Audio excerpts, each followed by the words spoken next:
Bonjour, je vais corriger l'exercice 5 du TD12. On traite d'un problème que vous avez certainement déjà rencontré, c'est que lorsqu'on fait une chute sur de la glace, sur un sol qui est très glissant, on a quand même tendance à se faire beaucoup plus mal, la chute est beaucoup plus lourde que sur un sol qui est adhérent. Sur un sol adhérent, en fait, on arrive on a plus de temps pour réagir, c'est ce qu'on va montrer. Et la chute est globalement moins rapide. Alors, je vais prendre un modèle, donc je vais commencer par la chute sur de la glace. Hein. Et après, je ferai le cas de la chute sur un sol adhérent. Donc, le modèle que je vais prendre pour la personne, donc c'est un modèle qui est ultra simpliste, hein, qui ne correspond pas du tout à la réalité, mais bon, déjà les calculs, vous verrez qu'avec ce modèle très très simple, ça, bon, c'est pas hyper compliqué, mais c'est pas non plus très très simple, dirons-nous. Alors je vais repérer la personne, pour moi, elle est parfaitement rigide. Donc je vais la modéliser par une tige, comme ceci. Et je repère la position angulaire de la personne par l'angle θ. Je me donne un repère. Alors si j'ai un angle θ positif, je vais choisir mon repère pour être comme dans les coordonnées cylindriques. Donc je fais ce choix-là. X, Y et Z, il est dans le plan de la feuille. Il rentre dans la feuille. Pour décrire l'état du système. Donc ma personne, je précise ça, comme ça je le fais. Je prends un référentiel terrestre supposé galiléen. Le système, c'est la personne, que je modélise par une tige indéformable. Donc c'est là qu'on pourra en discuter. Je me rends compte que dans l'hypothèse où les pieds sont toujours en contact avec le sol, en fait, on vérifiera à la fin que c'est vrai. Le sol, il est toujours en train d'appuyer sur les pieds. Il n'y a pas un moment donné où la personne, elle ferait, imaginons, ça c'est la personne, il n'y a pas un moment donné où la personne, elle se retrouve comme ça et ensuite elle tombe sur le sol. Elle a toujours les pieds en contact avec le sol. Et bien, quand on est dans ce cas-là, j'ai besoin que de deux coordonnées pour décrire l'état du système. Θ et XG, par exemple. D'accord ? Donc, il faut qu'à la fin, j'ai dans mon système d'équations, normalement, j'ai deux inconnus, il faut que j'ai deux équations. On va se rendre compte qu'en fait, la seule variable qui vaut la peine, c'est θ. Le bilan des forces, vous avez le poids, la réaction du support. Donc le poids, il est comme ceci. Vertical. La réaction du support, elle est également verticale. Ça, c'est le propre d'un sol glissant. C'est qu'il n'y a pas d'adhérence, donc pas de composante tangentielle. La composante, elle est uniquement perpendiculaire à la surface. Donc quand je fais ça, je dis qu'il n'y a pas de frottement, pas d'adhérence sur la surface. Elle est parfaitement glissante. J'applique le principe fondamental de la dynamique pour le mont solide. Donc en fait, ce que je fais depuis le début de l'année, c'est comme si je mettais toutes les forces au barycentre et je fais comme si je faisais de la mécanique du point. Voilà. Toutes les forces, je les mets au barycentre et je dis que la masse fois l'accélération du barycentre, c'est P plus R. Et lorsque je projette ce truc-là, ça fait mxg secondes. Le poids, ça vaut moins mg. Donc là, il faut bien regarder le schéma. Hein. X est ascendant, le poids est vers le bas, donc ça fait moins mg. Plus rx.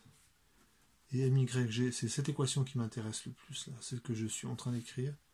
Ben, ça fait 0. Quand vous regardez sur y, il n'y a pas de composante de la force. Ça veut dire que yg point est nul, il n'y a pas de vitesse. Enfin, excusez-moi, je prends un petit peu d'avance. La vitesse horizontale, elle est constante. Donc en supposant que initialement vous étiez immobile, vous commencez à chuter pour une raison X ou Y. Voilà. eh bien, si YG point la vitesse horizontale est nulle au départ, elle va le rester nulle tout le temps parce qu'elle est constante. Donc c'est ce qu'on va faire comme hypothèse. YG, ça va rester constant. Et je vais même prendre cette constante égale à 0. Comme ça, après tout, non, je peux prendre n'importe quelle valeur puisque en fait je fais disparaître cette variable. Je me rends compte qu'elle n'est pas intéressante. J'ai une relation simple entre XG et θ. Il suffit de regarder le schéma. La personne, elle fait la taille, c'est L. Donc le barycentre, je le prends à la moitié. C'est L sur 2 cos θ. Donc finalement, je me rends compte, avec cette petite étude, que j'ai juste besoin d'écrire une équation en θ. Si j'ai θ, j'ai XG. Donc c'est la seule variable, finalement, c'est θ. Voilà, j'ai écrit le PFD, j'écris ça, on le garde à l'esprit. C'est juste une propriété géométrique, qu'on déduit à partir du schéma. J'écris le théorème du moment cinétique au barycentre. Ça, je vous rappelle, c'est hors programme. C'est pas bien de faire des trucs hors programme, mais en fait, on a ici, pour cet exercice, on n'a pas le choix. Lorsque la personne, elle tombe, le centre instantané de rotation, il est pas du tout évident à trouver. Il n'est pas du tout évident à trouver parce que ce point-là, il glisse de ce côté-ci. Le barycentre, lui, il va descendre. Hein, c'est le sens de ce truc-là. Hein, YG égale constant. Donc le barycentre, en fait, il fait une chute verticale. Et donc le centre instantané de rotation, il se balade, en fait, au cours de la chute. Donc, lorsque vous avez un tel système, vous ne pouvez pas appliquer le résultat du cours de la rotation par rapport à un axe fixe, parce que justement, il n'y a pas d'axe fixe a priori. Donc on pourrait partir à sa recherche, voir si on ne pourrait pas quand même y arriver. Ce que je vous propose, et c'est là que c'est hors programme, c'est d'appliquer le théorème du moment cinétique par rapport à un axe qui passe par le barycentre. Donc un axe qui serait comme ceci, qui passe par le barycentre vertical. Enfin, perpendiculaire à la feuille. Pourquoi je le fais quand même parce que lorsque je l'écris, c'est exactement la même chose que si l'axe avait été fixe. C'est le même genre d'équation. Donc finalement, si vous savez faire l'un, vous savez faire l'autre. Mais c'est quand même hors programme. Donc c'est le moment d'inertie par rapport au barycentre, θ seconde, c'est égal à G I, j'appelle ce point le point de contact I, vectoriel R, scalaire Z. Et le moment du poids, je ne le calcule même pas parce que je sais que ça fait 0. Le poids s'applique en barycentre, il ne fait pas tourner, c'est pas lui qui fait... ça va donner un moment nul par rapport au point G. Je détaille ce calcul, ça fait GI, ça fait moins L sur 2 cos θ, moins L sur 2 sinus θ. Donc là, il faut regarder le schéma. Hein, lorsque je vais de G à I, je me déplace bien de moins L sur 2 cos θ suivant X et de moins L sur 2 sinus θ suivant Y. Et 0 suivant Z.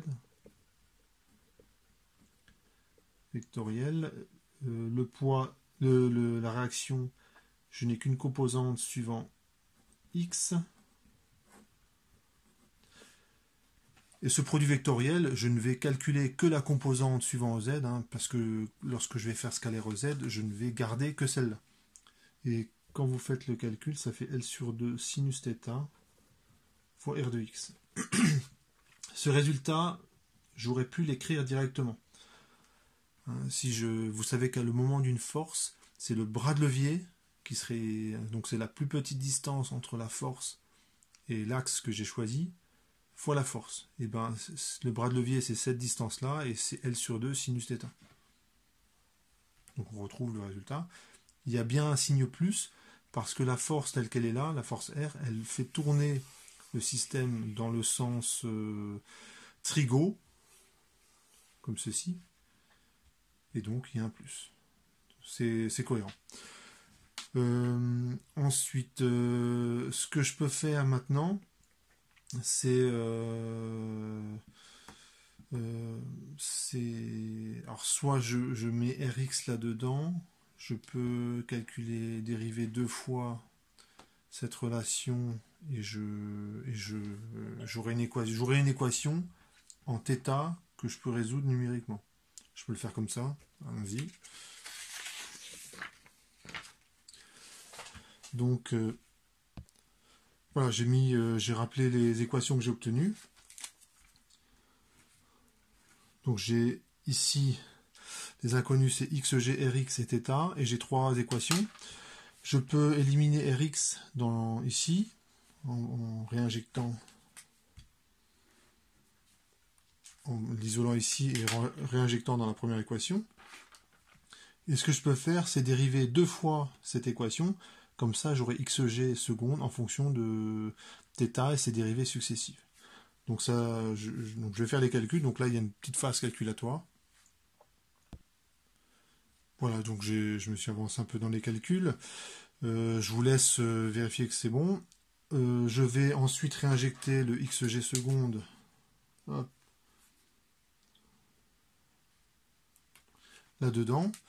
Et ça me donne donc encore une petite phase calculatoire, mais cette fois-ci, j'ai plus que du θ. Et j'ai une équation que je peux résoudre numériquement. Voilà, j'ai remplacé ce xg seconde là-dedans. J'obtiens ceci. Je vais réarranger encore un petit peu l'équation. Je peux notamment remplacer... on ne vous donne pas l'expression de J de G. Voilà. Donc J de G, on ne vous la donne pas. Mais c'est de la forme m, L carré fois une constante adimensionnée qui dépend en fait de la forme de la personne. Donc ça dépend de la distribution de masse le long de votre corps. Donc je vais laisser ça comme ça. On peut réarranger un petit peu l'équation pour que ce soit un petit peu plus facile que ce soit un petit peu plus regardable comme équation. Et je vous montrerai comment on peut la résoudre numériquement. Voilà, j'ai pris cette équation, je l'ai multipliée par 2 sur ml. Du coup, ça donne ceci. Je remarque que J de G, c'est homogène à une masse fois une longueur au carré, donc ce truc-là est adimensionné. Donc c'est pas mal ce genre de terme adimensionné. Le sinus θ, je vais tout multiplier par sinus θ et je vais isoler θ seconde.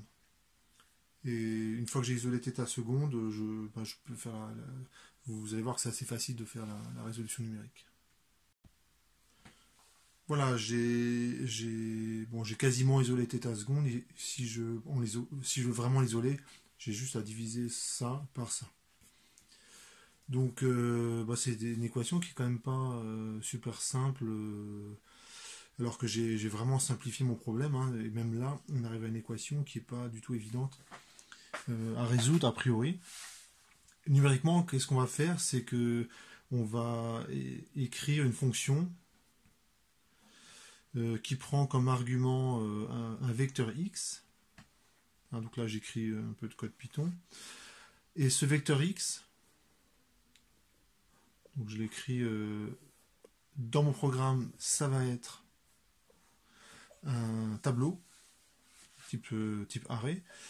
Et là, je vais l'écrire son contenu en vecteur colonne. La première coordonnée, ça va être θ. La deuxième coordonnée, ça va être θ point. Donc, ce que je vais faire la première chose que je fais dans mon code, c'est que je récupère les valeurs de θ et de θ point par une affectation double. Donc, je choisis mes notations. Hein. Dans un programme Python, on n'a pas le droit aux lettres grecques, donc il faut l'écrire comme vous pouvez, quoi. Et une fois que vous avez ça, et ben vous vous rendez compte que vous pouvez calculer θ seconde. Donc je vais noter θ pp comme θ point point.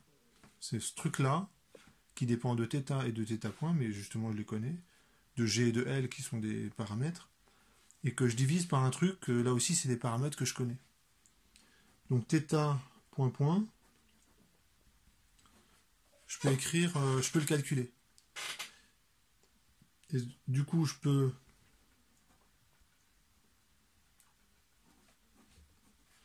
définir le vecteur dérivé de grand X, qui va être θ point, θ dérivé 2 fois. Et je renvoie le vecteur dérivé, le vecteur grand X dérivé par rapport au temps. Et le reste du code, c'est toujours le même. Hein, vous utilisez la méthode de Lair, la méthode de Runge-Kutta, la méthode de Eun aussi, bon, plutôt la méthode de Runge-Kutta qui a priori va donner de bien meilleurs résultats. Et vous êtes comme ça capable de résoudre cette équation différentielle et d'avoir θ en fonction du temps. Une fois que vous avez θ en fonction du temps, eh ben, vous pouvez remonter dans vos équations et calculer notamment Rx. Hein, vous pouvez tout calculer. Une fois que vous avez θ en fonction du temps, vous pouvez calculer toutes les grandeurs que vous voulez sur votre système. Et quand on fait les calculs, il y a un document d'accompagnement qui est sur le Drive, où la résolution numérique est faite. Alors,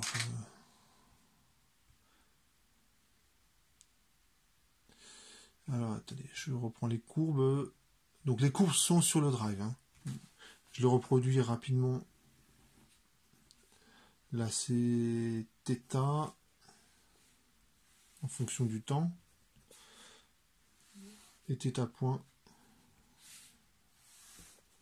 en fonction du temps. Sur la glace, en gros, tout se joue au bout d'une seconde. La courbe, ça va donner θ en fonction du temps. On va jusqu'à pi sur 2. Ben, pi sur 2, c'est trop tard. Vous êtes arrivé sur le sol. Il faut à peu près une seconde et ça a cette allure-là. Donc au début, c'est entre guillemets. Ça fait un truc comme ça. Et lorsque je représente θ point, ça fait un truc un petit peu compliqué et on va jusqu'à presque 5 radians par seconde. Ça c'est un radian par seconde. 5 radians par seconde, c'est quasiment 2 pi par seconde, c'est quasiment un tour complet par seconde.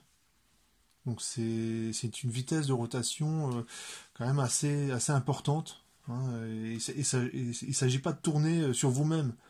Hein, il s'agit de faire l'équivalent d'un salto. Hein, donc c'est quand même assez rapide. Et ce qu'on remarque, c'est, bon, au début, il ne se passe pas grand-chose. Et puis θ point augmente vraiment rapidement. Ça se calme un peu. Et puis ça fait un truc comme ça. Et le θ point, quand vous touchez le sol, il est assez important. Et c'est surtout que vous n'avez pas beaucoup de temps pour réagir. Alors, une seconde, ça paraît assez long. Quand vous cassez la figure, une seconde sont beaucoup plus courtes que ça, hein, évidemment. Parce qu'on est surpris par la chute. Et quand alors c'est dans mes notations, les notations dans le document ne sont pas les mêmes. Mon axe vertical dans le document il s'appelle Z et dans ma correction ça s'appelle X. Vous avez la réaction du support. Alors au début vous avez le poids. Tant que vous êtes finalement en train de... Ça c'est votre poids. Donc au début tout va bien, tout va bien, tout va bien.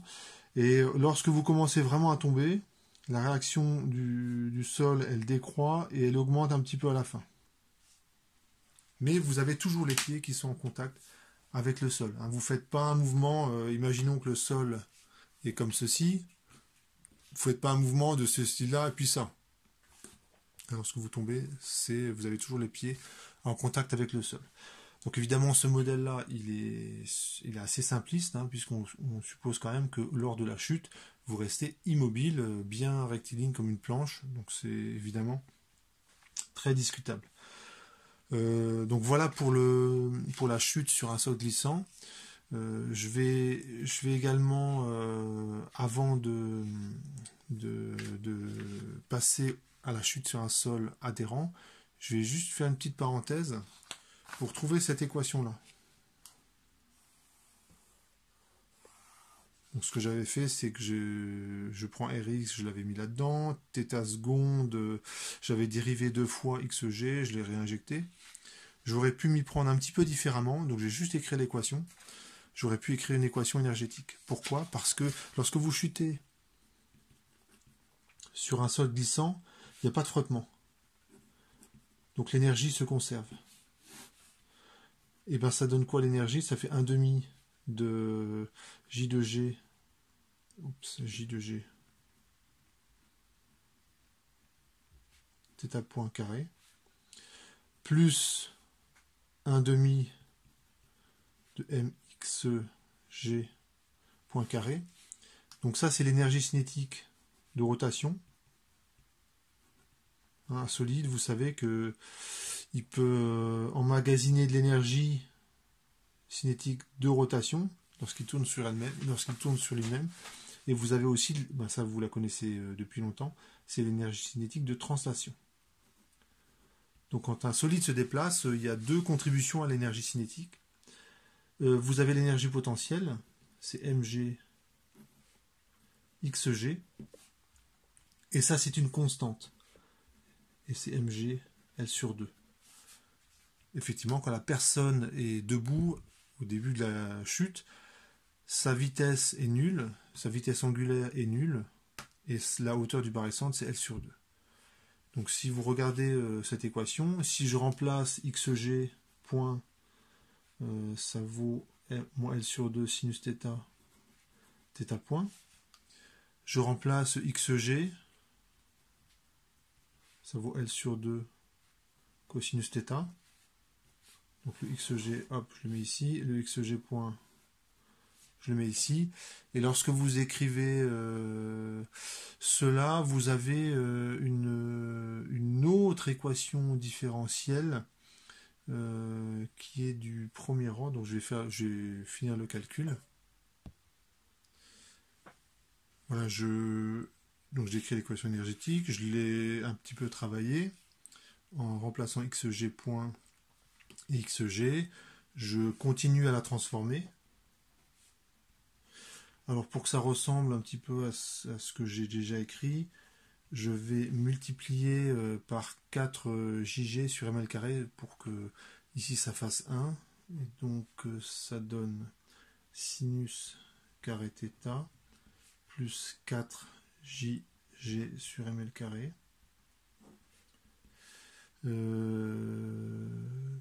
Sur ml carré, donc ça fait, que je dise pas de bêtises, ça fait 4G sur L. C'est bien ça, hein, c'est lorsque je multiplie par 4JG sur ml carré, il y a un 4, et ouais, non, c'est bon, 1 moins cosinus θ. Quand vous avez ceci, si vous dérivez ce truc-là par rapport au temps, vous allez normalement retomber sur cette équation-là. Lorsque vous dérivez par rapport au temps cette équation-là, normalement vous retrouvez cette équation-là. L'intérêt de cette équation-là, c'est que vous pouvez faire une résolution numérique également, mais cette fois-ci, c'est plus une équation du second ordre que vous allez résoudre, c'est une équation du premier ordre. Parce que vous pouvez isoler θ point, ça fera racine de ce truc-là, de ça divisé par ça, racine. Le défaut de cette résolution, c'est lorsque θ point change de signe.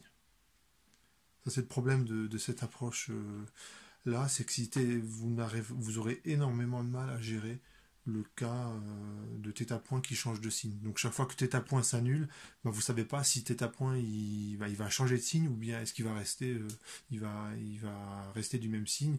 Donc s'il était positif qui tend vers 0 et qui repart positif, en fait vous ne savez pas.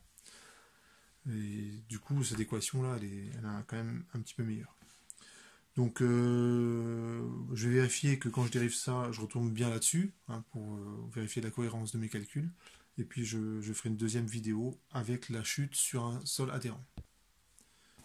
Donc j'ai fait la dérivée. Ici on a un produit, hein, donc d'abord je dérive ce truc-là, ça donne ça, fois ça, plus ce truc-là, il faut la dérivée de ça, et la dérivée de sinus carré θ, c'est 2 sinus θ, cos θ, θ point.